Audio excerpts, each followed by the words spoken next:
good,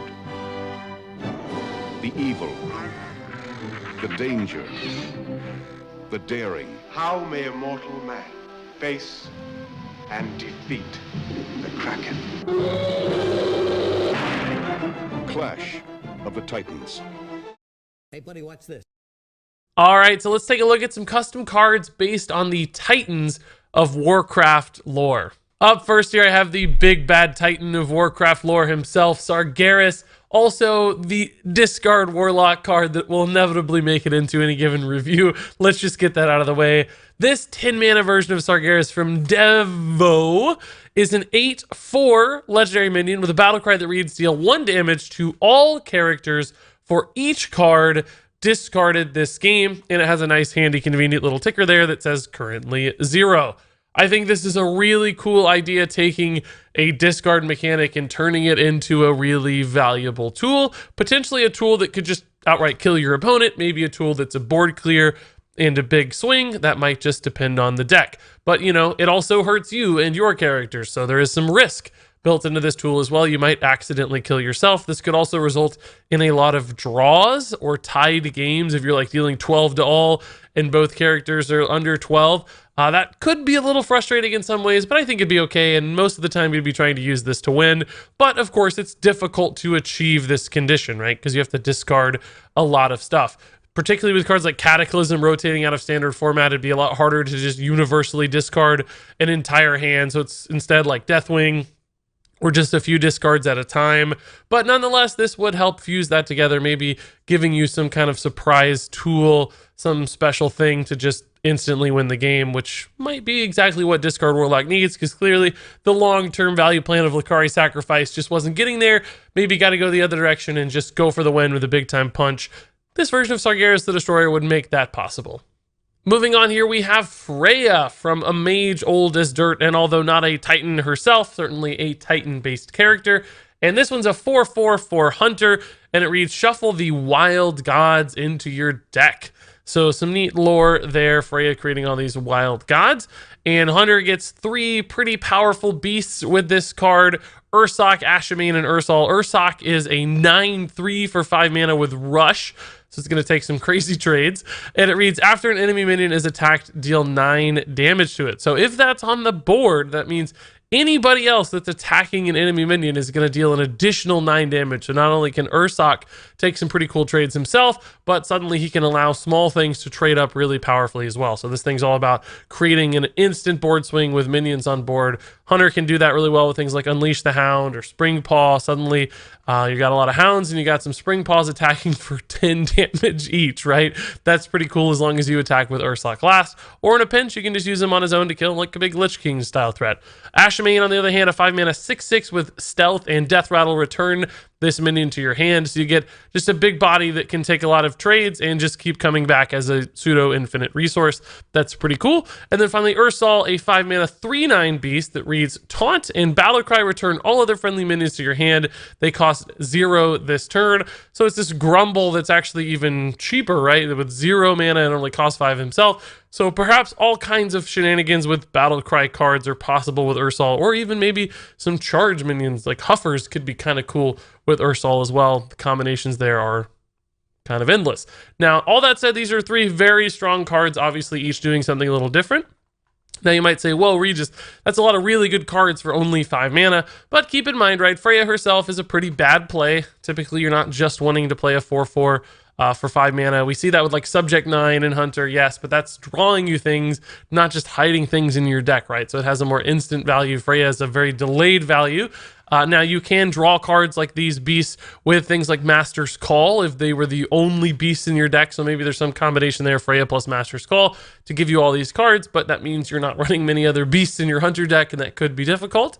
Nonetheless, some possibilities exist. So is this good? Yeah, maybe it could be, right? Depending on how you draw these, how quickly you draw these, and how much time you have to put them into play. But it is all delayed and fairly slow, so I think it is a fairly balanced card despite each of these being rather strong.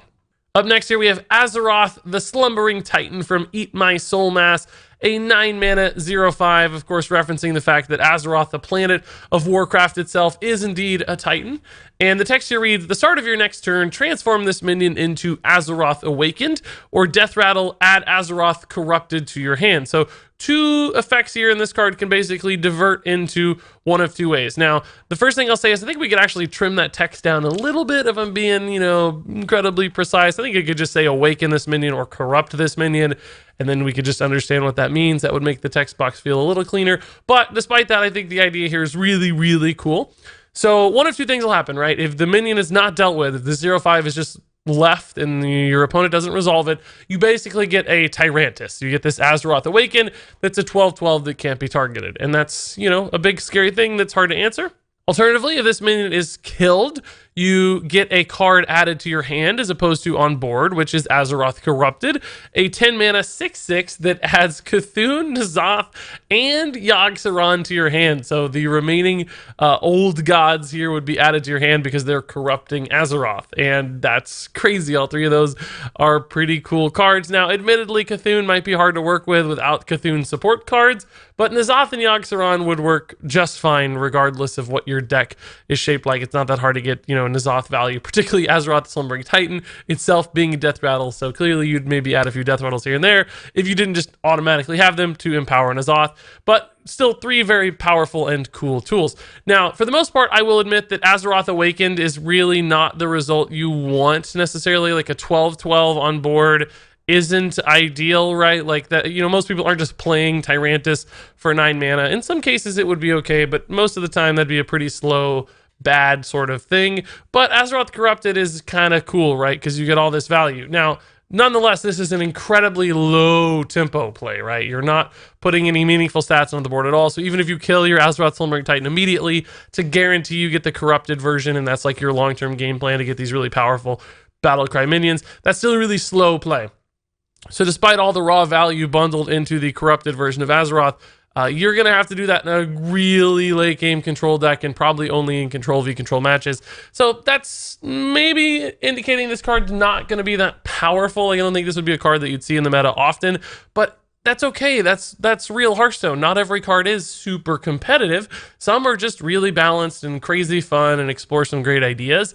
And I think that's where this card lives. Like, this is one of those legendaries that would be really fun to play, but only occasionally good. Kind of the card I thought Hakar was going to be, but Hakar ended up being actually moderately competitive.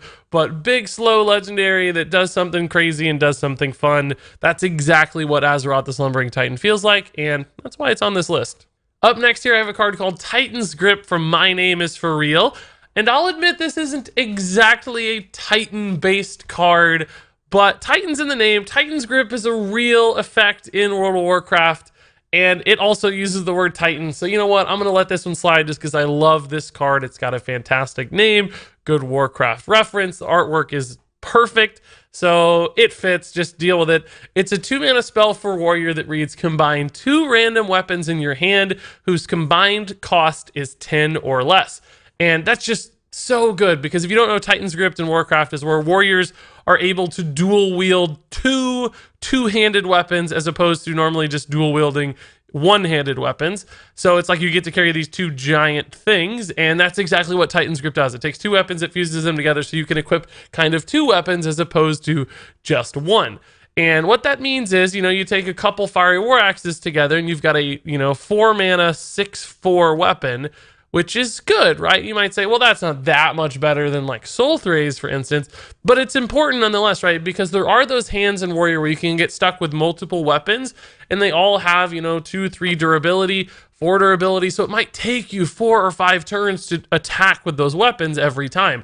So in other words, it's hard to put multiple weapons into play immediately because you have to get the value out of each durability. And that takes turn after turn after turn. What this allows you to do instead is combine those weapons together so that you only have to equip it once as opposed to waiting later. So you can kind of infuse all that mana and tempo into a single play as opposed to stretching it out over multiple turns, which might give you more mana flexibility later. So in other words, if you have a weapon-based deck that's drawing weapons, utilizing weapons, this card allows you to put them together in some neat and intriguing ways, potentially even setting up some other combos. Now, I don't have any, warrior weapons right now that look like they're just perfect to use with this card. Like, yeah, you could take 2 Arcanite Reapers. Is that great? a 10 mana, 10/4 weapon. I don't know. It's okay. It's like 4 Pyroblast. It's susceptible to weapon removal, right? But nonetheless, this creates opportunity for all kinds of weapons in the future to do cool things together. So as far as I'm concerned, a card like this opens up some really neat design space, and we've had a lot of kind of weapon synergy cards printed in Warrior that haven't seen a lot of play just because it's awkward to run so many weapons. Like, you just can't put that many weapons in a deck, or you're just gonna strangle your hand with all these unplayable weapons. This kind of card would help fix that problem. Now, I will say this could probably be like 1 mana or maybe even 0 mana, arguably. I think it's fine at 2 mana. That's probably where it'd really be in Hearthstone based on, you know, Hearthstone's design style and balance. But I think it could be cheaper, but I think My Name is Real nailed it nonetheless in every capacity otherwise. So I really, really like this card. Up next here we have Kaz'goroth, a Titan hero card from Spark and Arius, coming in at 8 mana for Paladin. The battle cry reads, for the rest of the game, your 0 attack minions have Taunt, and the hero power reads, choose a friendly minion, summon a 0 attack copy of it. And I love this card because it's like this egg enabler. It takes your Mechano eggs and makes them nightmares because your opponent has to waste 5 damage killing something they don't want to kill. So it's like this disruptive taunt heal, but it's also going to summon you an 8/8, just creating all kinds of friction and problems for them. So good at enabling eggs if that's the route you want to go as Kaz'goroth. Alternatively, this hero power kind of makes everything into an egg. So you can start figuring out the sorts of minions that you'd love to create copies of. For instance, you know, a Tyrion Ford Ring is pretty cool as a 0/6 with Divine Shield that gives you an Ashbringer. That's really powerful, and there are all kinds of Death Rattle minions that would be really, really annoying with this Earthshaper effect. I just think that's really cool because it's not going to be obviously good in everything. It's not this universally great hero power like something like Blood Reaver Gul'dan or Rexxar. It doesn't necessarily work on its own, but if you find a deck to support it really well, it becomes powerful. It becomes good. So that's the exact kind of hero power and really hero card design that we need. Spark and Arius here found a design that's fun and it feels good and it remains balanced, and that's a pretty difficult thing to do. Up next here we have Vulraiis, the legendary weapon here from Faerun. It is actually the weapon that Kaz'goroth from our last card uses. It's a 5 mana 5/1 warrior weapon, and it reads, start a game, shuffle 2 copies of this into your deck, and then battle cry, shuffle 2 copies of this into your deck. So Vulraiis here is a card that goes infinite in value, right? You make more of them every time you play it. And you might say, oh, Regis, not more infinite value. I like having fatigue games. And I hear you, but keep in mind that that's not necessarily a good thing with this card, because eventually your deck is going to be like all weapons, and drawing a 5 mana 5/1 weapon every turn isn't really a good thing. You can maybe attack and kill something every turn, but every time you play it, you just add more weapons to your deck, and you're eventually just going to die with that game plan, right? A hero power plus a 5/1 weapon is not really how you win Hearthstone games. So despite going infinite, you're creating problems for yourself where your deck is just bogged down with a ridiculous amount of weapons and you can't draw anything else to help you win. Now, admittedly, you might be able to use this still in an advantageous way if you like wait until the end of the game to play these to prevent fatigue. Maybe that's a point where it becomes cool. You just do 5 damage to the face every turn. But if you play this early out of desperation, or if too many of these clog up your hand early, like if you draw all 3 by turn 4 or 5 or something, you're going to be in a tight spot. So this card comes with its own sort of give and take, right? Even though it might seem good in certain scenarios, it's going to be dead cards in your hand until then, or if you play it too early, you're risking just creating this snowball effect where you have way too many Vulraises in your deck. So I like that aspect of it. It balances itself in a way, and it keeps itself from ever getting too crazy, but it still offers Warrior a unique way to play into the late game with a super control style, which Warrior's, you know, kind of known for. So as far as I'm concerned, this card captures a lot of cool things. Faerun, good job on this design. Up next, let's go to Kaz'goroth again here with a card from Mr. British Dinosaur. This is Kaz'goroth's Forge, a 9 mana warrior legendary spell, and it reminds me a bit of Titan's Grip.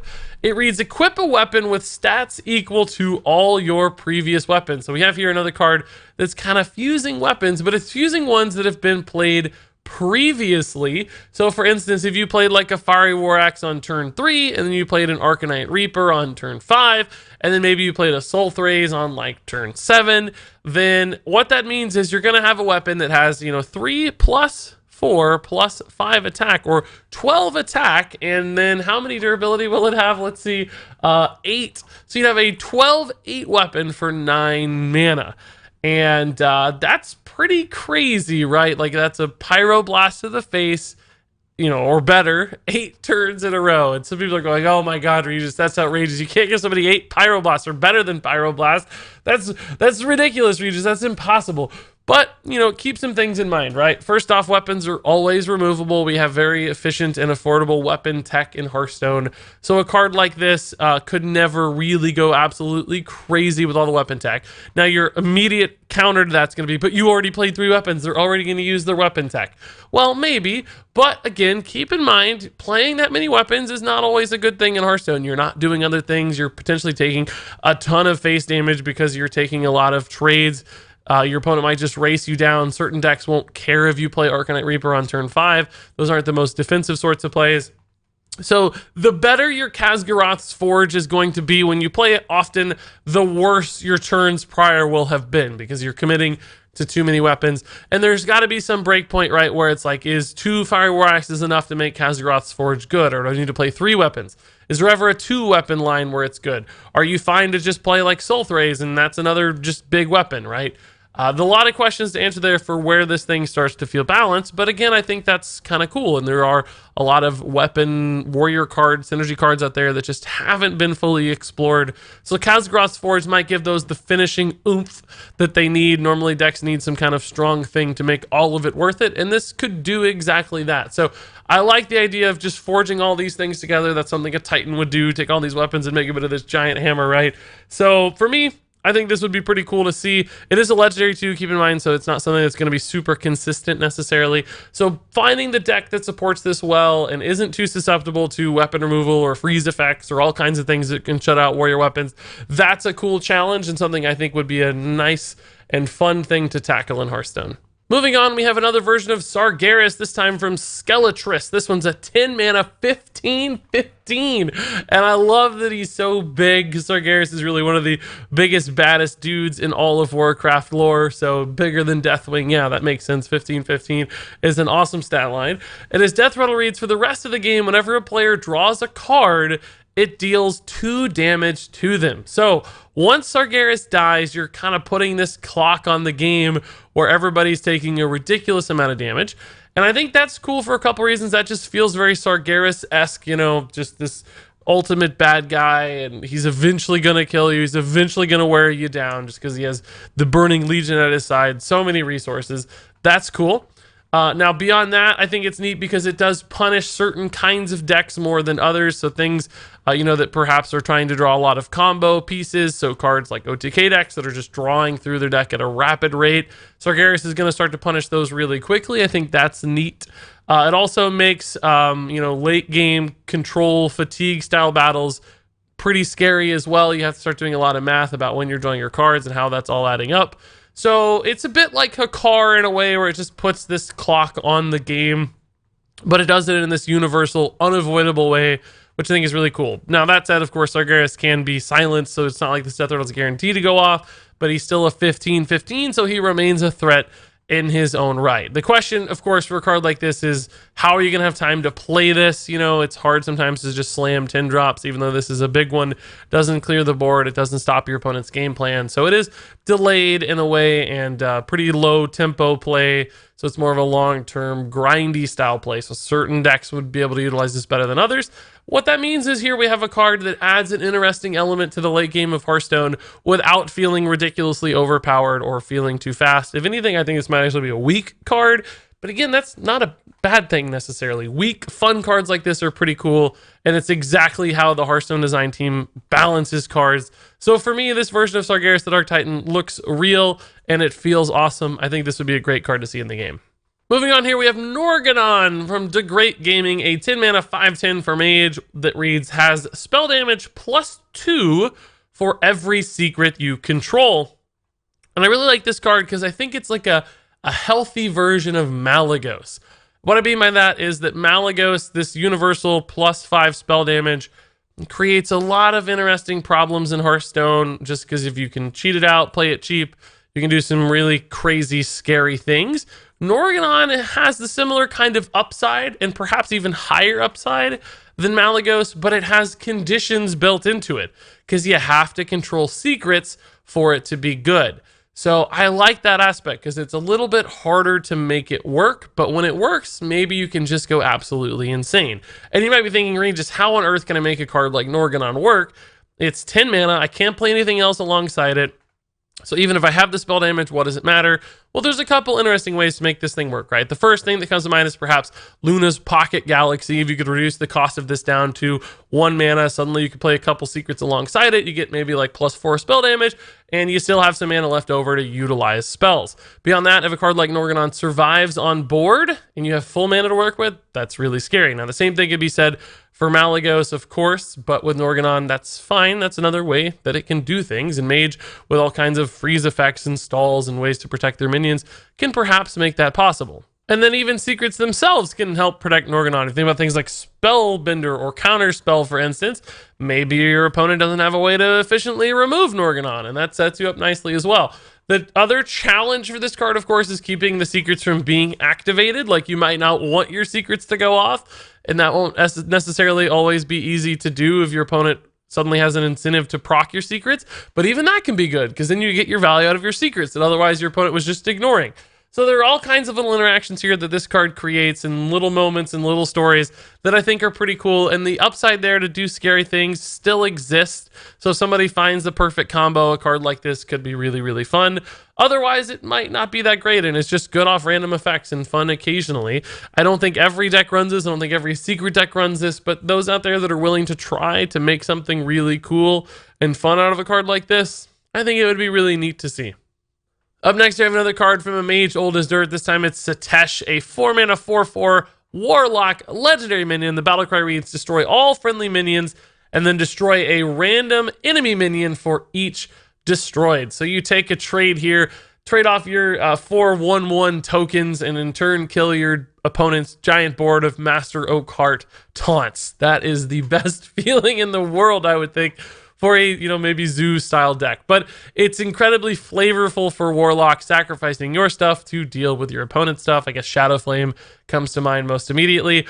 But I love this style of play. It's something we're seeing in Warlock a little bit with like Grim Rally. So in combination with cards like, Scarab Egg, so any sort of egg card that leaves behind tokens or just tokens themselves, you get a lot of value from Setesh, turning those into big time board clears that allows you to keep things moving, keep things even. And at 4 mana, this card is not only necessarily, good maybe in a late game scenario where you kill 4 or 5 things, might just occasionally be good on turn 4, right? Where you kill your little 1/1 on board and you kill your opponent's pretty big, medium-sized taunt, like a Witchwood Grizzly, for instance. So I think you can think about this in 2 ways, as a giant sweeping board clear, almost like a Lord Godfrey style where you're left behind with a 4/4, but also maybe just a decent tempo play sometimes in the mid game.